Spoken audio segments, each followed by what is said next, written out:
Okay, we'll start the City of Olivet's Planning and Community Design Commission for February 16th, 2023 to order. Jody, would you mind, Madam Secretary, would you please call the roll? Chairman Rob Jerkel, Present. Vice Chairman Carol Wagner, Present. Secretary Jody Rich, present. Brian Lewis, Absent. Dan Rosenberg, Present. and Tim Spiegelglass. Absent. Okay, let it also be known that we have just throw me off. City Council Liaison, Councilmember Missy Waldman in attendance, as well as Carlos Trejo, Olivet's Director of Planning and Community Design Department, as well as Dawn Doty, our senior planner. Sorry about that. I'm a little rusty today. All right. Anyone else I'm missing, Carlos? No, sir. I think you got everybody covered. Okay, good. Well, thanks everybody for attending, and just to kind of do a quick review of our procedures, for those of you who may not have been here before. We'll go through each agenda item. There'll be a report by staff that will present to us. We'll have questions and, discussions amongst the commission members with staff.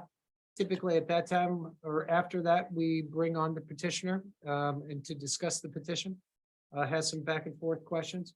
And then at the end or after at that point in time, we'll ask people to come up and or if they have public comments related to that agenda item to come up, before the podium.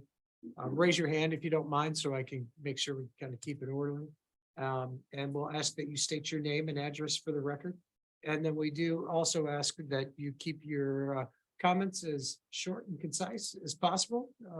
And we do have to put a limit to no more than 3 minutes to be respectful of everybody's opinions, as well as to make sure the meeting goes as fast as it can. We do also have a time right after this kind of introduction for general public comments. These are for items that are not on the agenda item itself.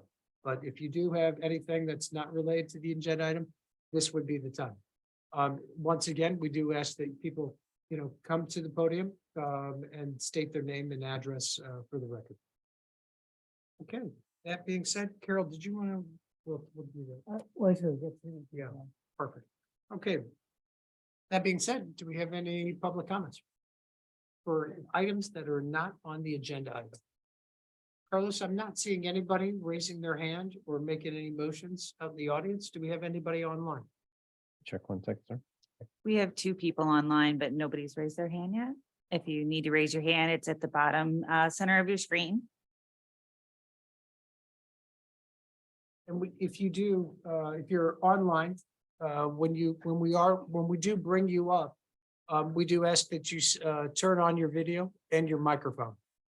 It's a little tricky if you've never done it before, so try to look out for that. There's a little microphone and a little video camera to make sure those are on. Okay.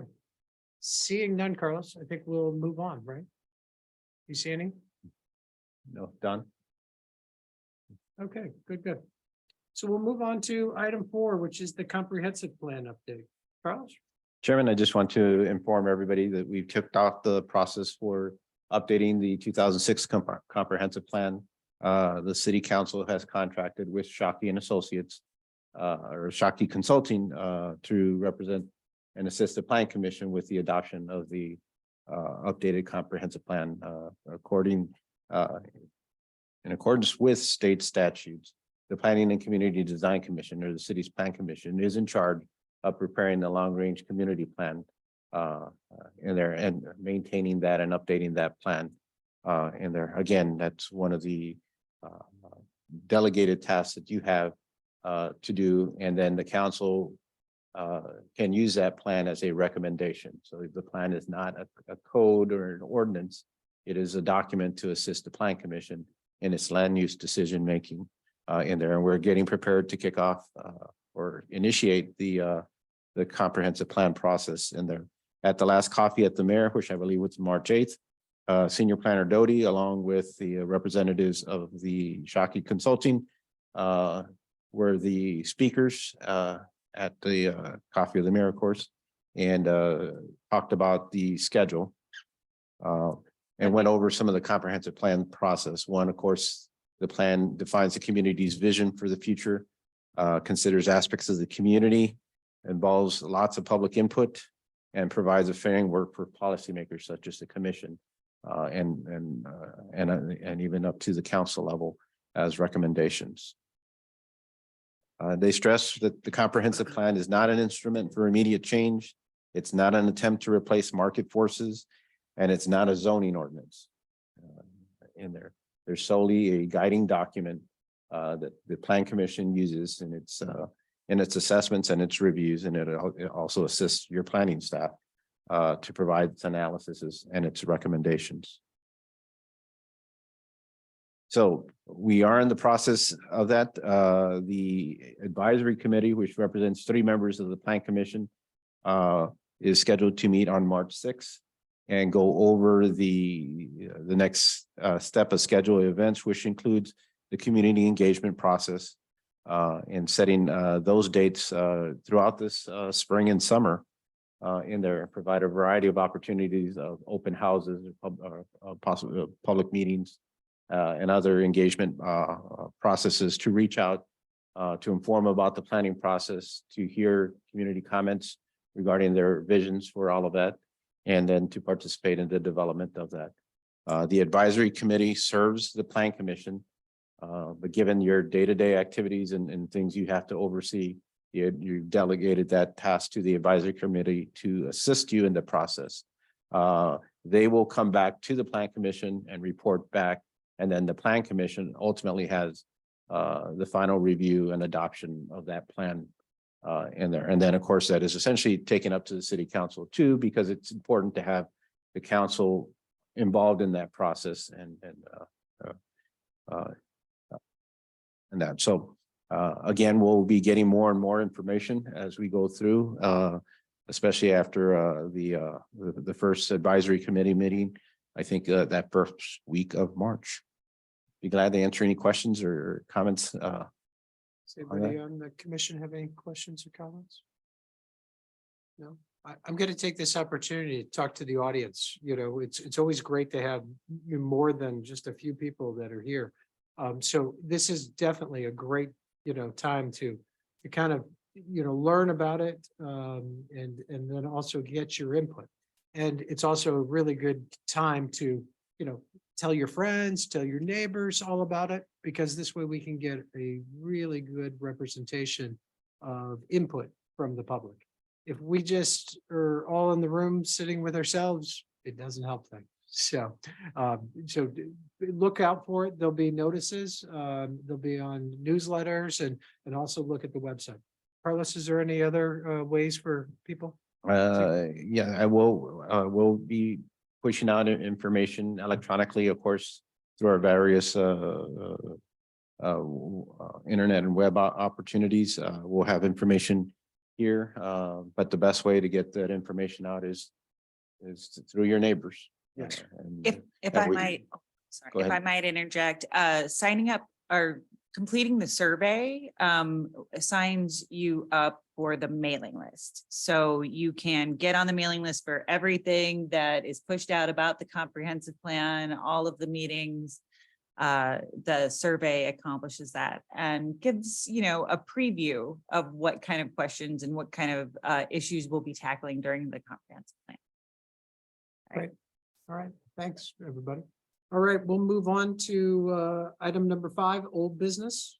Item A is 9270 Olive Boulevard, Sunrise Dispensary. Chairman, and I want to request the deferral of this item to the March 2nd, 2023 meeting.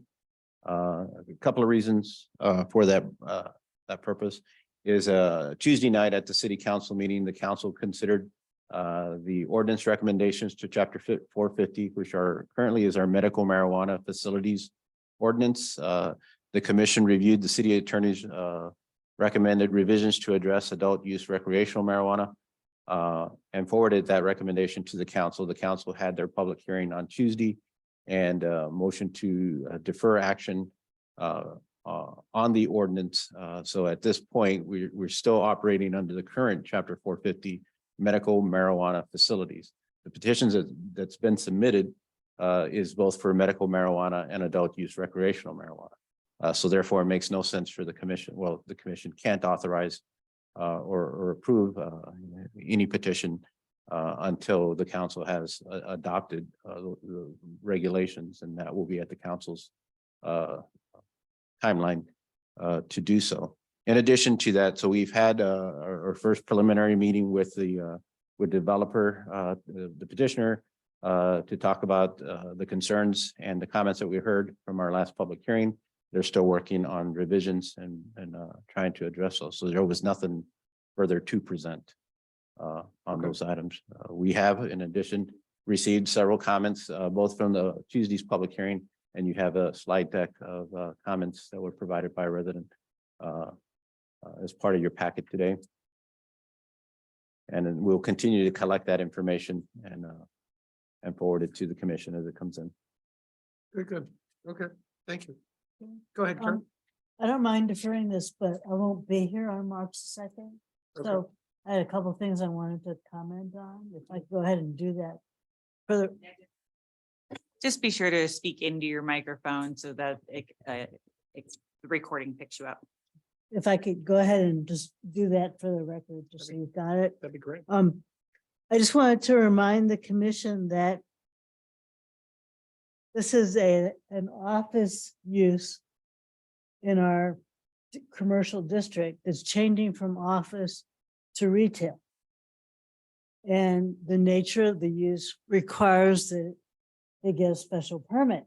But the impacts of this use are like any other retail use that will be going in on the site, in that they've got to deal with the traffic and the impacts on the adjacent neighborhood. I mean, we've done this many times before when we've looked at other new uses along Olive Street Road. So in that sense, it's really not different. And the issues associated with it are the same as we would have on almost any site on Olive Street Road. I mean, we have a narrow commercial depth. So our neighborhoods abut commercial properties. We know that on both sides. It's a problem. So we want to make sure that traffic impedes is a problem for the adjacent neighborhood as minimally as possible. Okay. I mean, that's true for any site on Olive Street Road. And the lighting, of course, we deal with. That's a, we require lighting issues, and that's covered already by our own ordinances. So, I mean, I just want to point out that in many ways, while this is a controversial use, it is in many ways very similar to other retail uses up and down Olive Street Road. And the things that we need to be concerned about most are those impacts from a retail use on the site. Okay, so that's really what I wanted to remind us of. I have to remind myself of that because I get swept up in the emotionalism of the comments, and which I totally respect and I understand that. But at the same time, we've dealt with many of these issues before, and in many sense, it's no different. So that was all I really wanted to. No, point I out. think that's good. And I think that's important to understand, especially some of those aspects to get a better handle on, how it affects everybody with the neighborhood being close. So Right, and thank you for your time, because I absolutely. won't be here on March 2nd. What I'll try to do is kind of remind everybody when, the next week, as well. We'll kind of bring it back up again, especially since we have a few commission members that are also absent as well as the petition. So. Okay, at this point in time, I know there's some audience members that may have some public comments. keep in mind that this is being deferred, so we would like to kind of move on if we can, but I understand if you do want to have some public comments, it would be acceptable. So at this point, does anybody in the audience have a public comment? And if it's a repeat of, something that was stated before, you can go ahead and just remind us, but let's just try to keep it, as concise as possible. Go ahead, sir.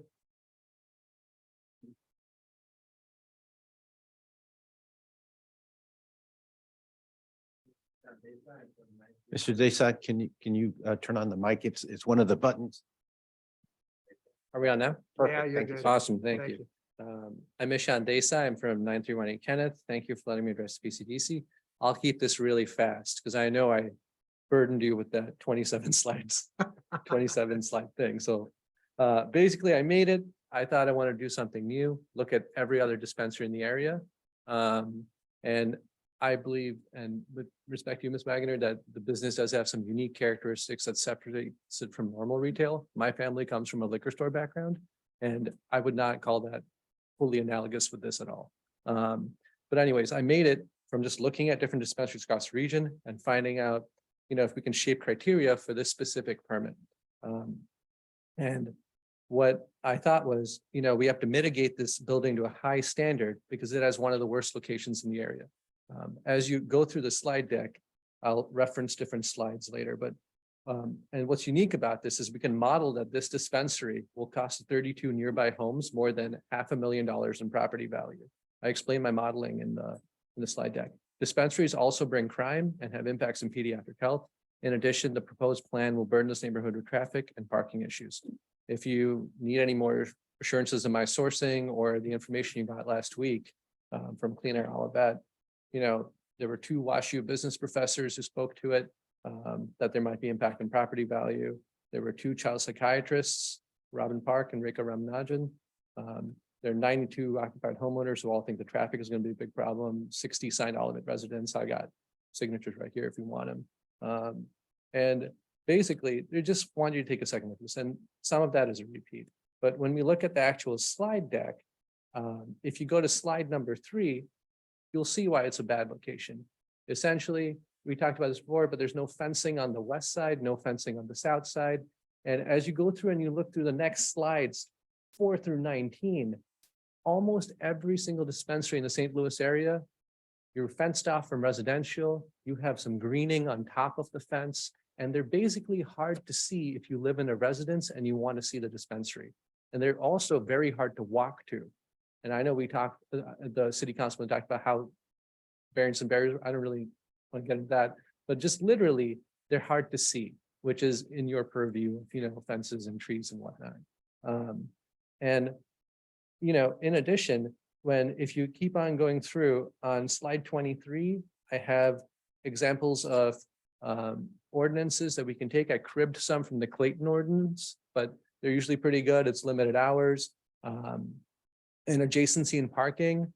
For the biggest issue, I think, with this building is they're really strapped for parking, which is not a secret, but that they're going to get parking from adjacent sites from the west, because the east often that parking lot fills up and that might be very expensive for them to lease out. So now if you go to slide 24, which is just the one right after when I talk about, just it being tasteful signage.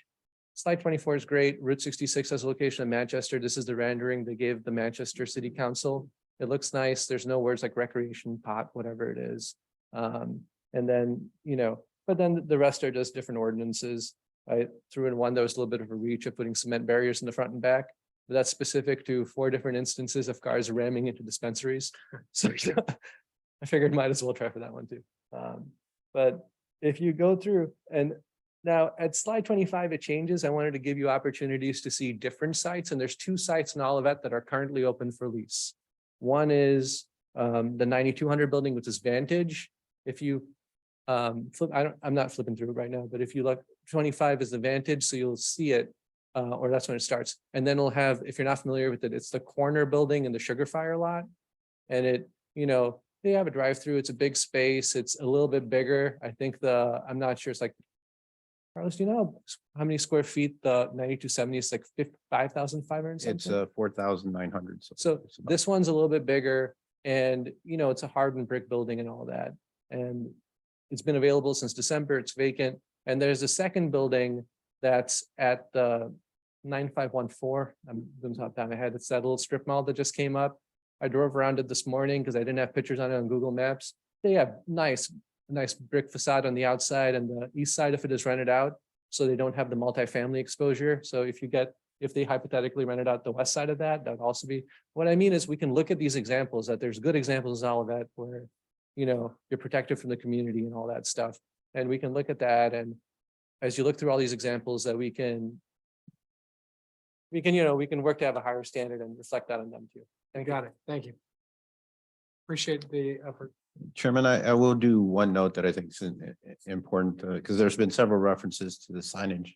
The constitutional amendment that was adopted specifically regulates the signage that's permitted in the dispensaries, regardless of our city's ordinance on signage, which is I believe pretty well set. But they're not allowed to have any flashing. It's completely different than a liquor store. So you won't see the flashing open sign.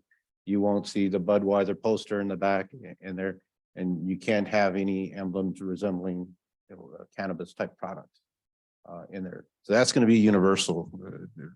It's not just going to be all of that. Then all of it has its signage ordinance, and then they're allowed to put the name and things of that nature. But they can't cross the state statute or the state amendment and incorporate something that you would see like at the CBD shop across the street. That's not under the same classification. Their visible window and all that, again, is not under the same classification. These are treated, the amendment requires that they be treated completely differently. So I just want to note that. No, good clarification. Go ahead, Matt.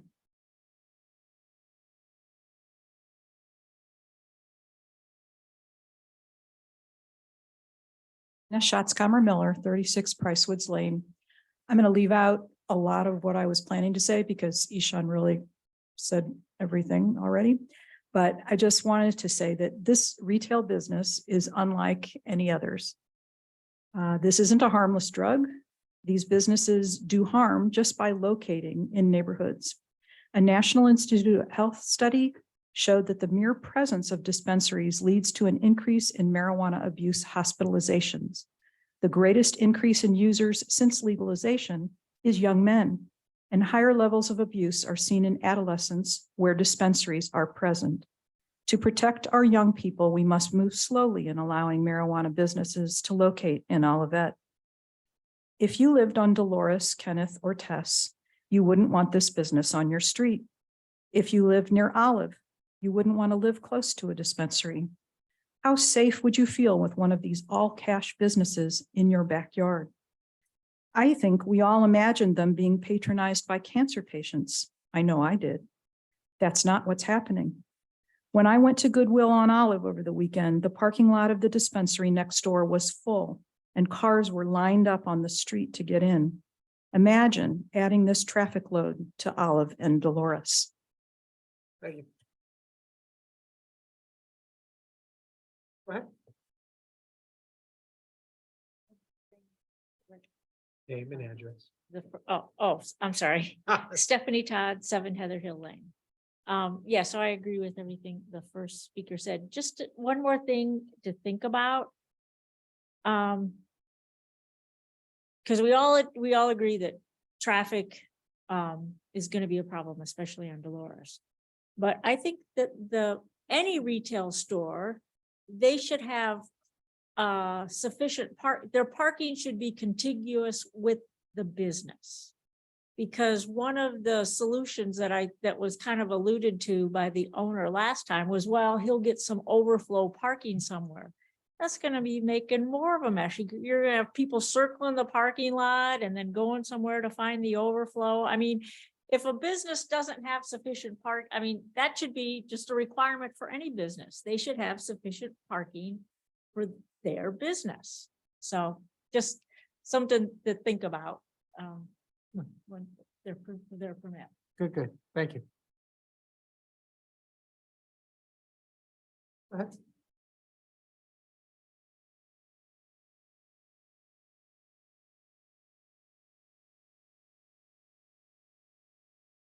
Hi, I'm Maureen Brodsky and my residence is at 9220 Old Bonham Road. And another thought on the parking, which is and the traffic is there, I've heard some discussion of that the parking lot would open to Price Crossing and then traffic would have the opportunity to exit to Price Road. But if Price Crossing is doing that and Olive Crossing with that big new building is doing that, it seems like that's really going to be kind of a mess. I was surprised when I heard on the radio, I think it was last weekend or the weekend before, right after recreational marijuana was allowed to be sold, they said that 8 million was the sales of that first weekend for recreational versus 4 million for medicinal. So if they're going to have that kind of exponential explosion of demand, I think that parking lot, just to echo what Stephanie said, seems very small for that level of traffic and very difficult for people to get into it. Are they going to be turning left on Olive to get into that? Or, I'm just wondering about that location, given the type of businesses, the volume of business they seem to be anticipating. Thank you. What else? I was seeing nobody else raising their hand right now. Do we have anybody online? And if there's anybody online that would like to speak, if you can show your hand, it should be located in the center portion of at the bottom of your window. I recognize 2 of the users, the other 2 I don't. Nobody is raising their hands. Let's just give them a Yes, sir. little bit of time, just in case they're looking for their hand raised. I know. I figured that. Okay. All right, Chairman. Okay, good. All right. Go ahead, Carol. Carlos, I just want to mention that I know that over the coming couple of weeks, the developer will be working on mitigation measures to come back to us with something. And I can't speak for the whole commission. I can only speak for myself, but having heard the comments, I hope that you'll pass along to him that I certainly feel very strongly that we need to take care of the neighborhood just absolutely as much as possible and expect to see what they can propose in terms of mitigation to help make sure that the cars that are going to their retail operations stay on their lot. You don't want them going into the neighborhood. And whatever, I don't know what they're going to need to do to make that happen. That's their problem, but that's certainly what I would be looking for. And I think we just really need to get a better handle, just like on what everybody was saying, the traffic flow. I mean, are we looking at, rates of activity, kind of like some well-known chicken places, that really back places up, or, but really get a good understanding, because that location wouldn't be a good spot for a well-known chicken place. Correct. Go ahead, Ken. I'll add one other comment, and I happen to agree with a prior speaker that I am not a fan of remote parking lots. And I'm really not, because it creates all kinds of pedestrian issues and so on and so forth. I'm not a fan of the idea of going to a remote lot to help them with their overflow park. And if that's what they're considering, I'll just go on the record and you can tell them, I don't support that. Well, I think you also need to be cautious of what you're permitted with in code as a commission member. I understand what you're saying, Mhm. but if the code has a designated allotment for parking and they meet that allotment, that puts us it puts commission members in a different position. Yeah. If we feel that it is not sufficient, then there's a process to get those changes placed in there, Mhm. including the shared parking. Because if your code is promoting shared parking, what you're saying is contrary to what the code is doing. Right, well, there's a difference between, at least in my mind, between sharing parking and remote lot parking. Right. So I have a problem with remote lots. I don't have a problem And with how they're sharing. being used. You know, I mean, I mean, Yeah. I don't have a problem with sharing. So there's a difference. No, understand. Okay, good. Any other further discussion on this item right now? One last call for anybody out there in the audience? Seeing none, we'll move on. So thanks, everybody, for your comments. Okay, we'll move on to item 6, new business, and this is item A, which is 1160 Walters Way Lane, private dog club and park facility. Chairman, back in November, I think we had a presentation by Ms. Honig regarding a proposed use of a property address is 1160 Walters Way. It is one of 2 undeveloped properties in our Dealman Industrial Price Road Park area. The other one is off of Dealman Road. I think it's 1290 Dealman or so. But this parcel has been vacant for a long time. It's kind of nestled on a cul-de-sac street right behind Virginia Tile and Arch Framing. It sat there. We've seen various proposals in the past for use of this site, but it's been vacant for the at least 20 years that I'm aware that the site has existed.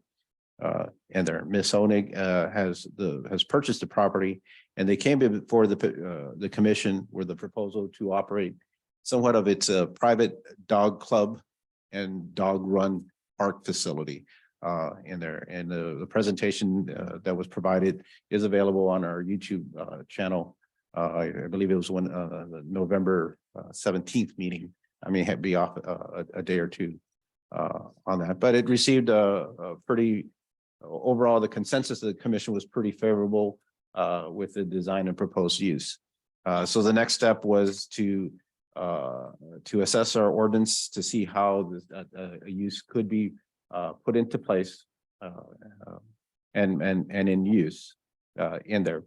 The property zone, what we call LI Light Industrial District, and under the LI district, there really isn't a call out for a private dog club or a private dog run use, but there are references to veterinary hospital. There are references to kennels. There are references to outdoor recreation areas, both outdoor and indoor recreation areas. Veterinary services are permitted by right, meaning that they would be just coming in for the community design review, the aesthetic component of the review, whereas kennels and outdoor recreation or recreational areas are permitted by special permit. And the reason that they're considered by special permit is usually some of the activity that those 2 would host would be outdoors, and therefore there's an increased level of review, and it is evaluated on a case-by-case basis. In certain properties, the use may not be ideal, where in other properties it could be, and the application to conditions for the operation of the use can be different between different parcels and their location and proximities. In there. In this case, this property is right in the center of the industrial park. It's surrounded by industrial properties on all 4 sides. In review, staff found that it best fit the conditions of the kennel type of use and the outdoor recreation areas. And there is a segment only in the light industrial district that says that if the commission finds that there is a similar type of use, you could consider it as a special permit. And it is my opinion that in review of the documentation that's been presented by Ms. Koenig, who is the petitioner, that this kind of is, while not a full commercial kennel and not a full recreational area, it's a combination of both. And it's a private club, a business type of operation that could work well within the surrounding area and be compatible with the neighboring properties. And they're subject through that special permit use review. And what Ms. Koenig has done is submitted a layout, a proposal conceptual layout of utilizing that site. And again, that site is this vacant parcel right here. Here's Enterprise Fleet Management, Virginia Tile, Schnucks Floral for all those who don't know. Great place for flowers, and Arch Framing, located here in the old Gannett printing facilities. Here it's this vacant parcel. It's kind of higher up along the street and then drops down towards the back. There used to be an old railroad spur that ran across behind those buildings. This is the layout that you saw back in November. It was a pretty simple layout in terms for the services that it provided. It had a one-directional lane with parking on both sides, a small clubhouse here that provided different amenities for the club users, and then 2 outdoor runs, one for large dogs, one for smaller dogs. And then along here where the grades do drop, just maintaining the natural state of the area in there. And in this clip here, you can see the surrounding uses, all industrial, all warehousing or parking. So therefore the impact would, any negative impact or spillover effects would be pretty minimal because it's either on the back of the buildings or within the parking fields. What would happen if the commission were to consider it as a special permit use, conditions that staff would recommend is that they come back with the final approval of architectural plans, the civil plans in there. And of course, there's a significant risk and cost of doing that without the knowing that there's commission support and council approval for this. So therefore, we're asking the commission to consider it based on a conceptual plan, and that the petitioner will come back with a final plan before the commission solely for community design review and stormwater management. If the commission considers. There are some stormwater concerns that a neighbor, the petitioner has approached all neighbors along the 6 properties that abut the site. And there were some stormwater concerns along the northern property line. We think that could be mitigated or addressed during the stormwater review. We talked about the exterior elevation materials for the clubhouse.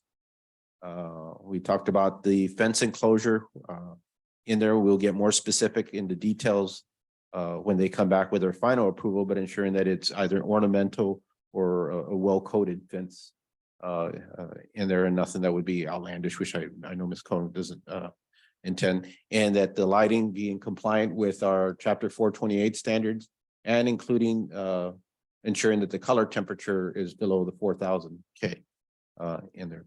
Some of the things that I'd like some direction from the council is whether operating hours should be imposed, and Ms.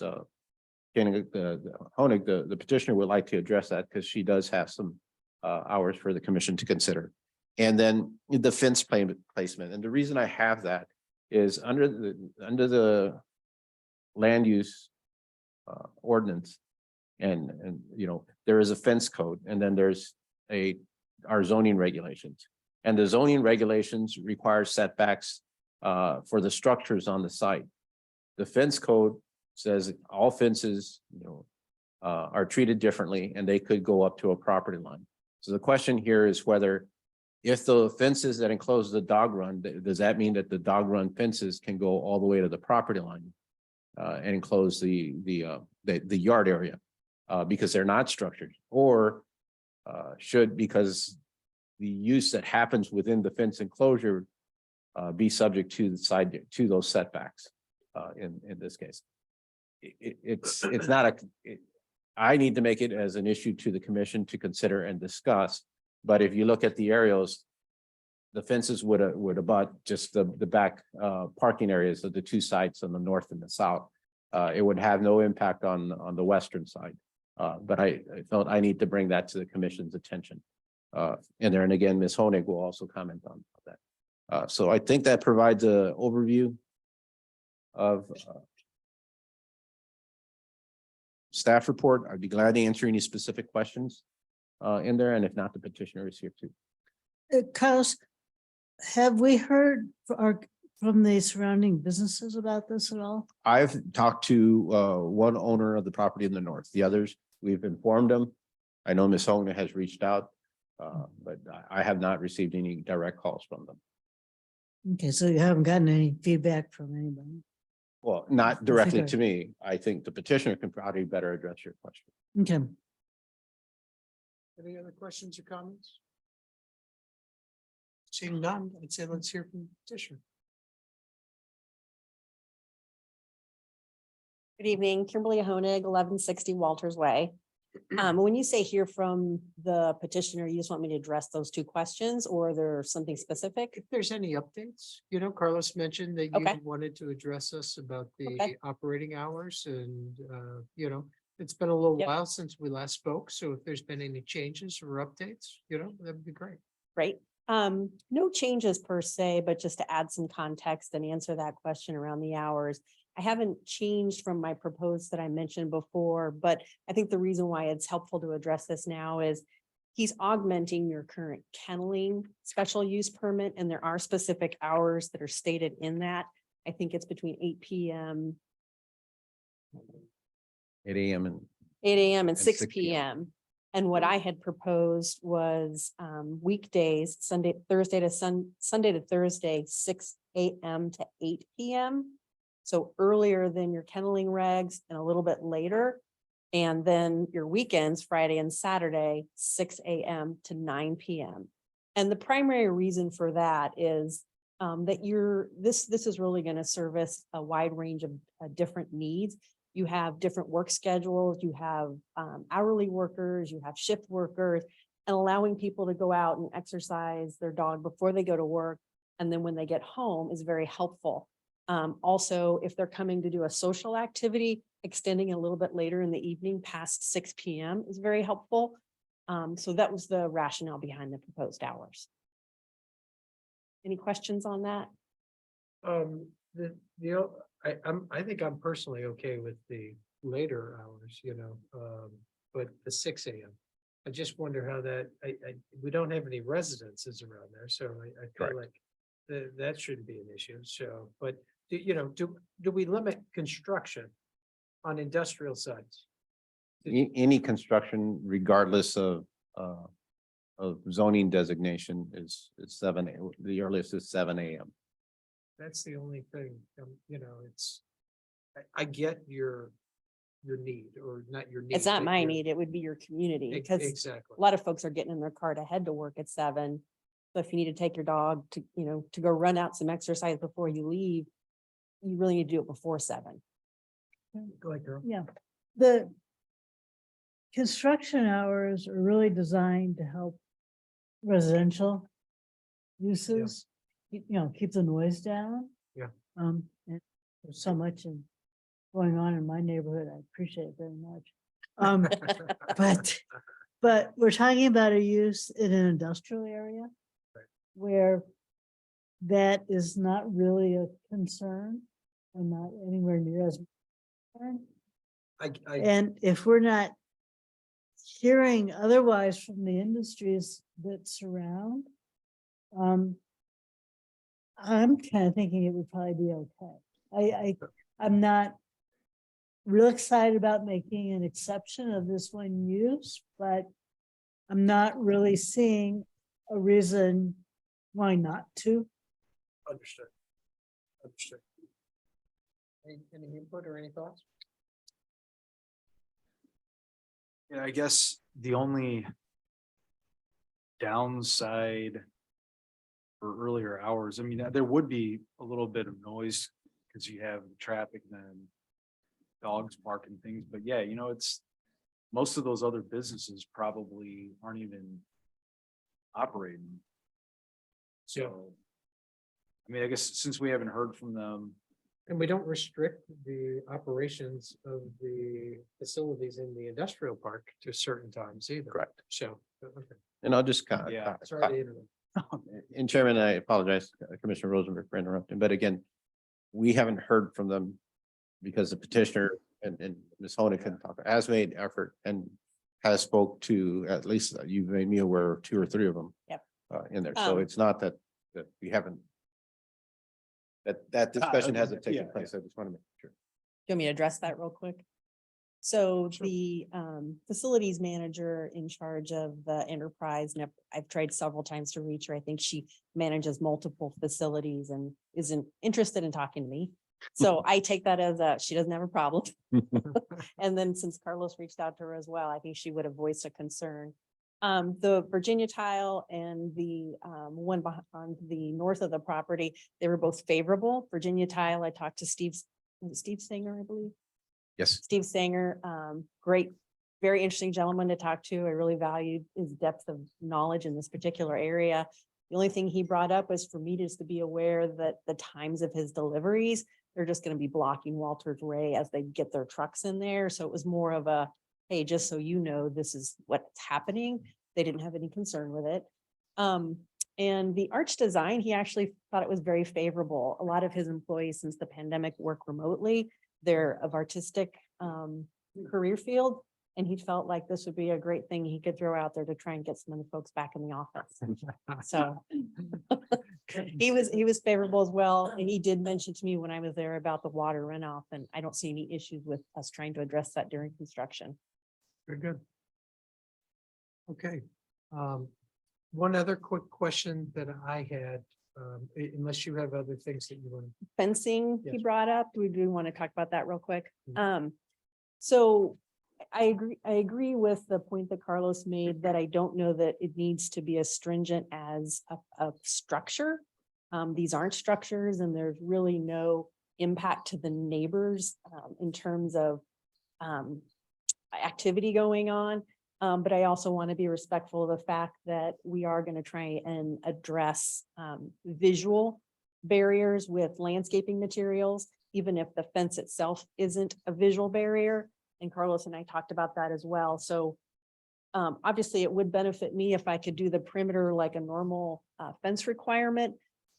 But I'd put that to you guys to let me know, do you have a concern with that? And if so, what would you feel comfortable with? What type of fencing are you considering? I won't know for sure until I get the final bids, but at a minimum, it would be the coated chain link in like a green or a black color. Okay. Commissioner Rich has raised her hand. Oh, good, good. And I'm good with the hours. I mean, because we're not gonna see any traffic through my subdivision where we are. Maybe at Opus, they may hear some of the traffic coming in off of North Price. But a lot of those people are probably gonna be up and about early anyway. Hopefully they'll have pets and they'll need a dog run before they go to work. Exactly. No, good comment. So I think the hours are fine. Okay, good, good. Jody, did you have any concerns about the fence at all while we're on this, this time? No, I think as long as, it's, one of the approved type that we have, that's, fine. And maybe, a little shrubbery around some of it, maybe to give it, a little bit of character.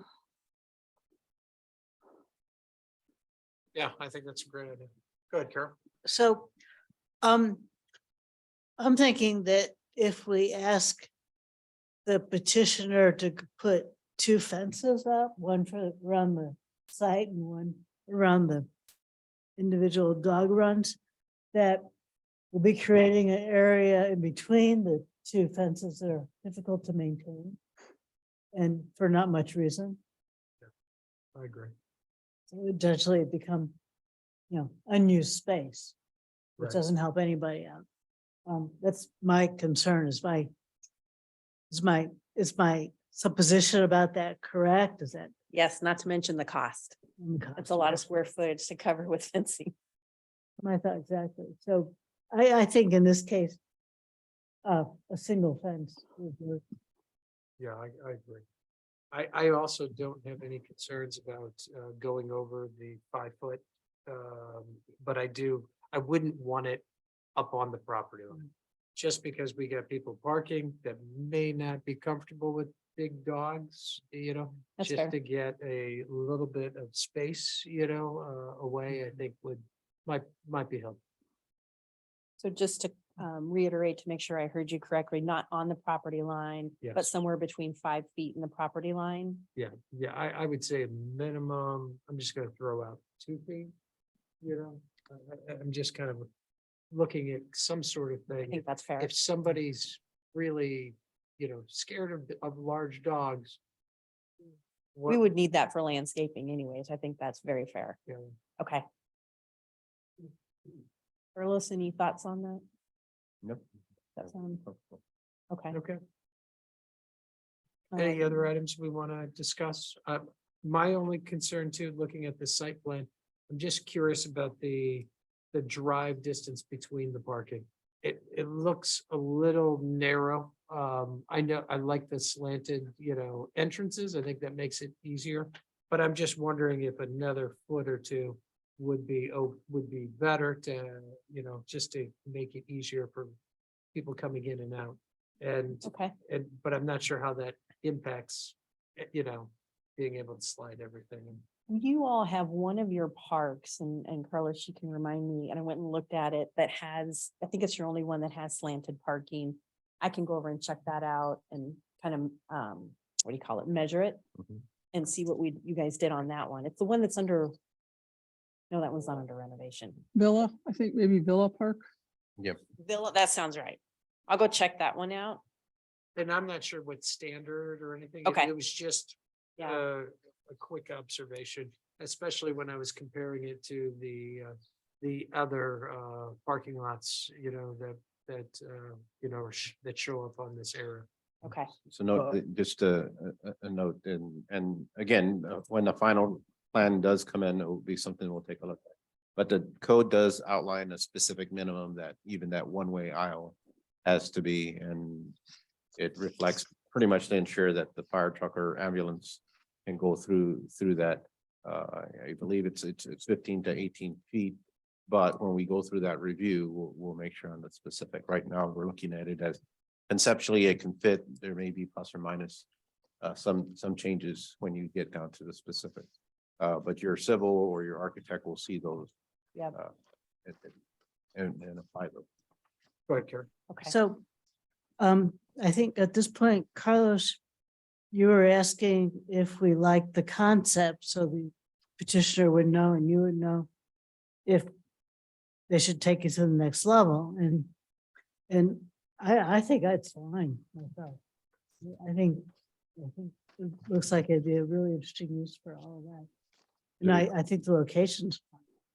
The request is for the commission to act on and recommend on a special permit that's based on this conceptual plan in here, because even if the commission feels comfortable with it, it's ultimately the decision of the council whether it would be approved or not. And in discussion with Ms. Honig and seeing how some approvals were done in the city in the past, they use the conceptual plan to get the special permit approval to reduce the risk for the developer, then who would hire the remaining team. Not to say that an architect or an engineer has not been involved, but she has, petitioner hasn't gone into the depth of detail to start putting, the drawings that would go to MSD and those that you would use for permitting in there, because there is still quite a bit unknown. Before that, we get into any motions, and if we don't have any more further discussions or comments, we do need to make sure we take on some public comments too, if they're out there. So, is there anything else? No. at this point? Good. Just to clarify, does that, the public comments, does that happen this evening or? Yeah, is we'll it- take public, if people want to express some opinions, absolutely. Okay, I didn't know if maybe you were saying you're gonna keep it open for a month for public comments No, we're Okay. gonna take them tonight. this evening. Okay, thank Yeah, you. yeah, sure. Thank Sorry. you very about that. much. Yeah. So seeing no further discussion right now on the commission, is there anybody in the audience that go ahead, sir?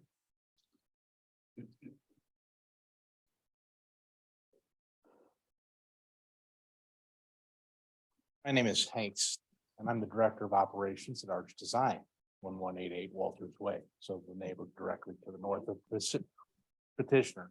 And Kimberly was kind enough to come down in 2020 and talk to us about what her plans were for the property. And we think it's a nice use of the property. Our major concerns about stormwater runoff. The catchments on this, on Walters Way are on the east side of the road. This development is going to be on the west side of the road. And quite a bit of the property will change from the grass that it is today to hardscape, hard surfaces that are going to shed water, either in forms of the parking lot, the astroturf fields for the animals, or the clubhouse itself. So we just want to make sure that we have voiced our opinion, that we have some concerns about the stormwater runoff, because if you look at a topographical map, it's all downhill towards us. So, and our building at that edge of the parking lot is actually 6 feet down into the ground, because that ground slopes away, and on the far and north end of our building, our loading docks are there and they protrude 3 feet from the ground. So, so there's quite a bit of slope going on there. And, just want to make sure the water doesn't impinge on our building in a negative way.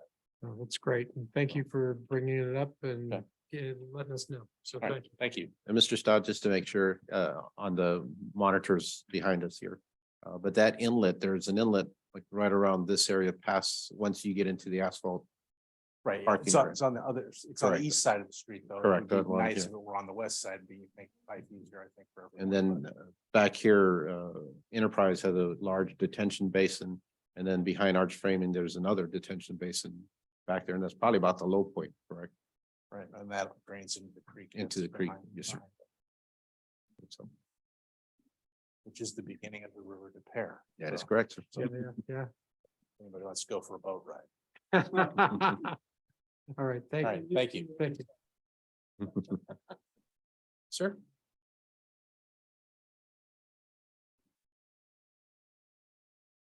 Hi, good evening. I'm Mark Gershenson, 1188 Walters Way Lane. I'm the owner of 1188 Walters Way Lane and the owner and CEO of Arch Design, formerly Arch Framing. I've rebranded it since I bought it in 2017. You know, I agree with everything Hank said. We're fine.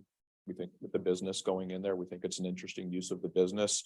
And I think more people being back there will create less stuff going on back there when we're not there, which is always appreciated, like people stealing our downspouts and gutters and things like that.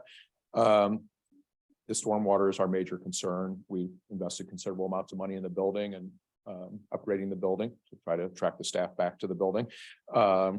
And so, you know, any stormwater running into the building would be a major concern. We're manufacturing artwork there, and it would be very sensitive to any kind of moisture. You talked a little bit about the fence setback, and you brought up an interesting point about people being scared of large dogs, and we do employ adults with intellectual disabilities to help us manufacture the artwork, and many of them are scared of any size dog. So I do think a setback of the fence away from our parking lot, which abuts the property, would be helpful. I, you know, thought of a few other things while I was sitting there. What happens to the special permit if it's issued and the Honigs do not move forward with their business plan? Does the special permit go away, or would a different business be able to utilize that? That might be a business that we weren't in favor of, you know, moving in there. It's my Kidding. understanding that special permit would go away too. And then it would be, you know, subject, you know, to whoever would be interested in purchasing, you know, the site. Depends on what their operation is. Right. You know, and the other two things aren't really concerns, but, you know, just kind of comments. It is an industrial area and there are semi trucks traversing those roads all day, all morning. The delivery trucks of Virginia Tile are constantly blocking Walters Way Lane. It's a challenge for us.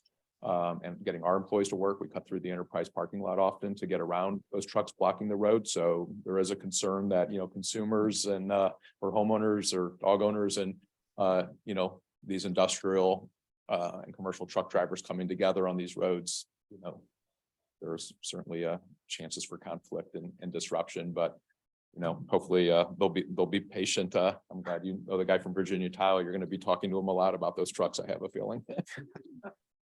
So, no, my point is they have trucks blocking Walters Way constantly. How long do they block Walters Way? When we arrive at work in the morning, there's trucks lined up there. and waiting to unload, and they don't have it. I was always hopeful. I'm happy you're buying the lot, and I wish you nothing but success with the business, but you know, they're the ones that need that lot because they have no room for their trucks. We're blessed with a huge turnaround area behind our building, and we don't want the Virginia tile trucks coming back behind our building. We spend a lot of money on parking lot maintenance and things like that to turn around. They have no place to turn those trucks around. So they're trying to maneuver on Walters Way and up and down that grass field constantly. So, you know, just something to be aware of. Well, that's So very that's good. all I have. Thank you so much. So you're saying that with this being developed now, it would provide a turnaround for these semis? I don't know. No, mean, I'm saying they're using it for a turnaround now. they're like off-roading semis on the, Potentially, they're big trucks and it's a small road. I'm not saying they're big boulders, you know, blocking their loading parking lot from the grass field, but to the north of there, but there's nothing blocking the grass field from the road itself. But that's Virginia Tile's issue, really. I'm just Right. mentioning it that, you know, I don't want anybody to be upset about what the future holds, you know, when this residential and industrial uses come together. right. So Right. just a general concern, Sure. not Well, for me or, you know, more for you.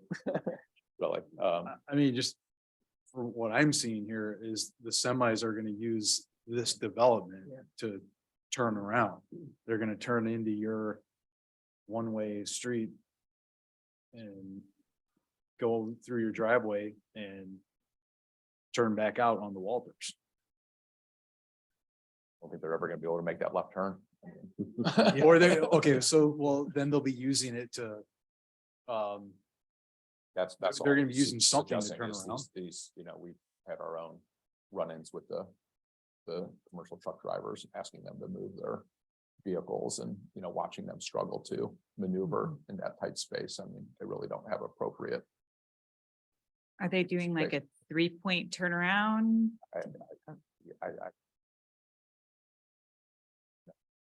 truck driving or what, you know, how it works. I just know that sometimes getting to work in the morning can be a challenge for me and my employees. And while many of them do work from home, we are manufacturing, so we have plenty at the office, at the factory every day as well. So, thank you so much. Thank you. Appreciate it.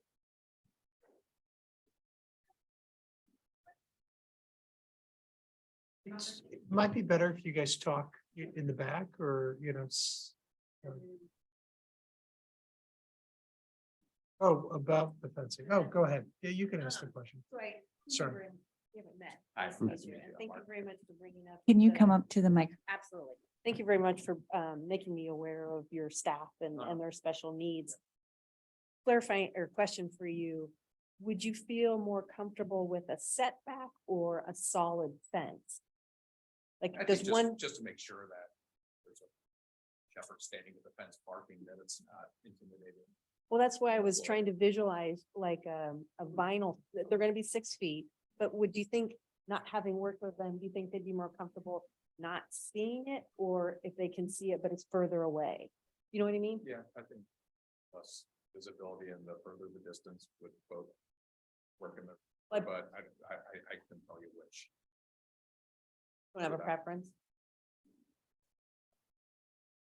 I Does my mean, question ideally, make sense? the fence It would be- does. Ideally, the fence would be right up against our I kn- parking lot. and it absolutely. would Be set back a little bit because you know, blacktop it or Yep. whatever, resurface it every few years and paint it and things like that. And our employees do.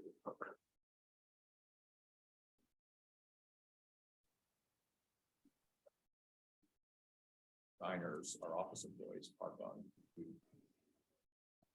We talked about a minimum of 2 feet. Do you think that's appropriate or? It seems a little close to me, but you know. I want to without- work with you because yeah, I want to be yeah, respectful of yeah. your employees. Yeah. And that's why I was thinking a visual barrier might I be, mean, if you need more space and the 2 feet works better for you. I don't know what the Okay. setback regulations of 5 feet or 10 feet. Not necessarily for fencing. If they're building something, it'd be 5 feet. So, And Carlos and I talked about making sure we have landscaping as a visual barrier as well. okay, good, good. Thank you Thank you. for the allowance. I appreciate it. Absolutely, absolutely. Okay, any other questions or comments from the audience? Seeing none, Carlos, will you check the online, see if anybody's raising their hand? Okay, if anybody would like to speak in regards to this petition item at 1160 Walters Way, if you can show your hand kind of located in the bottom center of your Zoom window.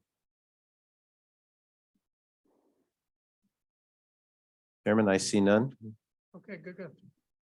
Any other further discussion?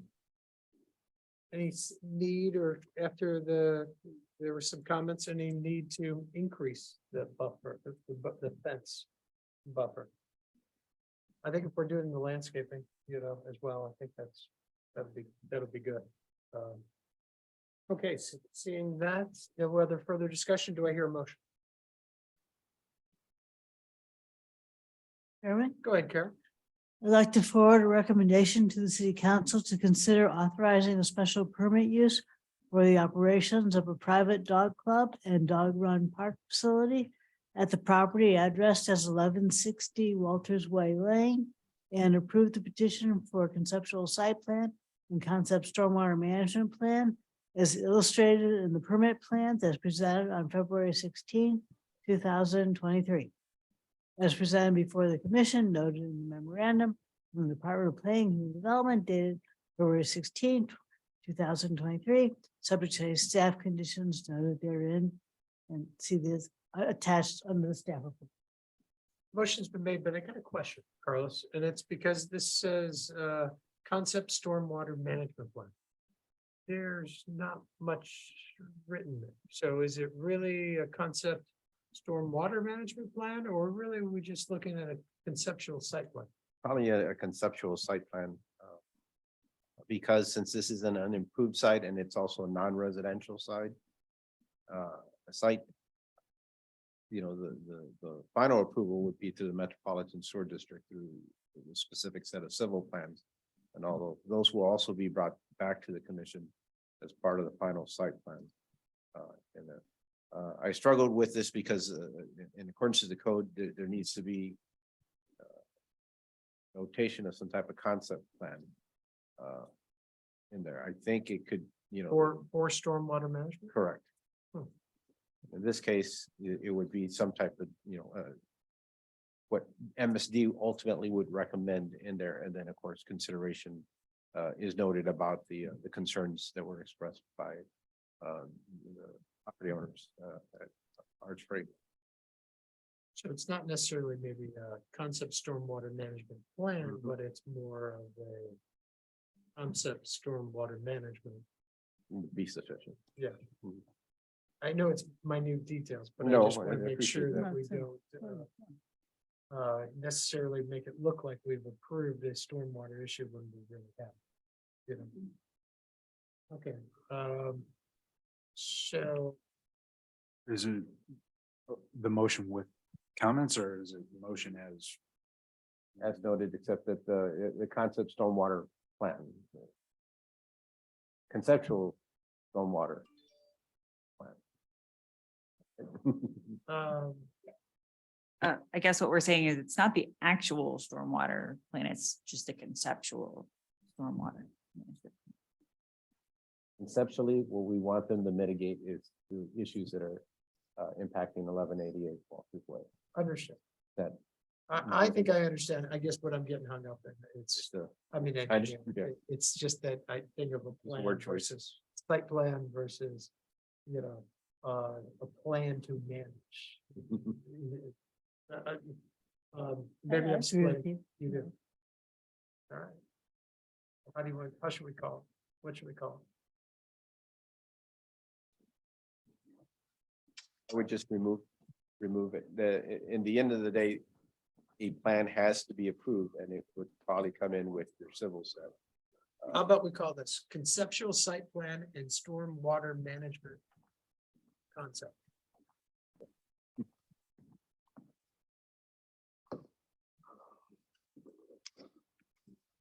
So a motion's been made. Do I hear a second? Second. And seconded by Daniel Rosenberg. Carlos, will you please call the vote? Yes, sir. Commissioner Rosenberg, Approved. Commissioner Rich.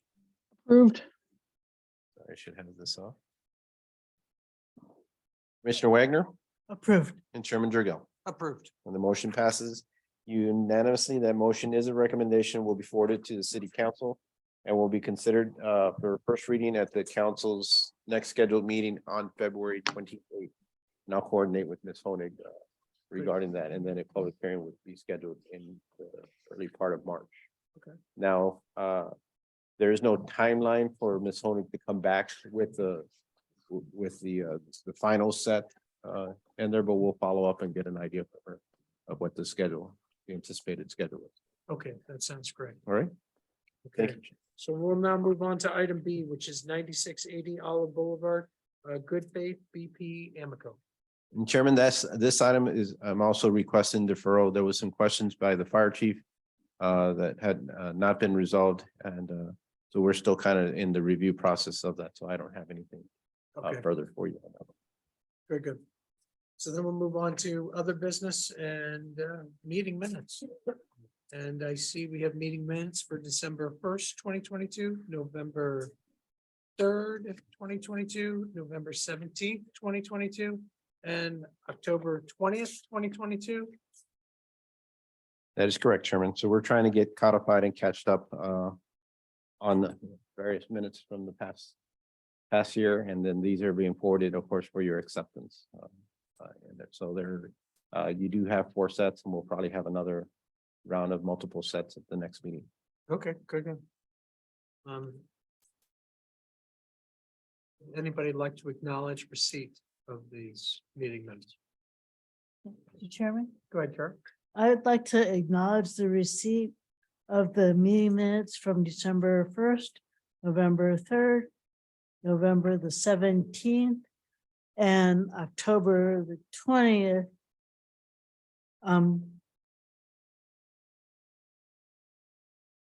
All in 2022. On 2022. All right. Okay, good. So we'll move on. Did anybody have any comments on those meeting minutes right now while we speak? If not, and you want to review it, if there's any other comments, you can bring those to the next meeting and let us listen.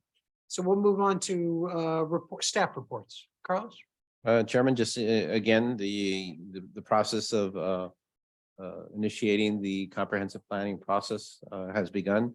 We look forward to the engagement component of that, and we'll get more information as that schedule was put together. And a lot of that information will go out electronically and through the files. There's also going to be an article in the upcoming newsletter to give more information, and then a specialized website that will have solely, information regarding the comprehensive plan update. And then there will be, of course, that one-on-one and community meetings that will take place as part of the process. We just don't have those dates set yet. One of the other things is, as we start thinking long range, in the month of December, the holiday season kind of falls in and falls on I believe on the second meeting of the month, and that is the first day of Hanukkah. And I need to make sure that I believe that those first couple of days are a little bit more reserved, and we should avoid scheduling meetings on those. So if you can take a look at your calendars just to make sure. But day 1 of Hanukkah is day 2. There is our second meeting of that month in there, and I need to coordinate with the consultants that if that is a date that we prefer not to have a public meeting. Is I it need just to a let them know. meeting or is it a time? It would be the anticipated date that the final presentation would be made before the commission. And that probably isn't the best bet if it is something that we want outreach. Correct. Mhm. Good, Carl. Because I know for myself that doesn't matter that it's the first night of Hanukkah as far as the public meeting goes, but I'm not sure that others who celebrate, especially those with kids, would concur. And I'm not sure, I would have to say that I think it'd probably be best not to have a public meeting during Hanukkah. we'll talk to them and that might adjust, of course, and looking at what dates, because the dates for the commissioner set and what dates that they were looking for. So we'll have that discussion with them. So would that fall, into the 8th day? And are we saying not even the 8th day as well? Because it's still a celebration? Specifically, Right. the second meeting of December is the first night of Hanukkah. It's my understanding, and we have in the past held meetings on the latter days of the observance, but not at the beginning. See, regarding other items, development work continues, of course, on the Oliver. The Opus project, we're looking, construction started in late fall of this year. Easy Storage is working on its footings. The community center is starting to come around and discussion from the Parks Director today. Interior framing and sheetrock is starting to go up, so they're excited. And I believe the maintenance building was full occupancy began today. And so that's great work. I believe all the parks are pretty well set and they've gone through those punch lists, so those will be up and operating by this spring. Great. Be glad to answer any specific questions. A couple of things we noticed quite a bit of markings and some disruptions on Olive. They were patching up some potholes, but there's also what we believe it's an AT&T line that kind of runs in the center. And we're not sure if they're doing, because they don't go through the permitting process through us, since it's a state highway. If they're doing any specific excavations along the center lane, so anticipate that there may be some disruption. We don't believe that it's associated with any of the projects, the construction projects going on. It might be specifically a work for AT&T. Carol, did you have a question or comment? Yes, I was gonna ask when, if we know yet about when the old community center is gonna come down.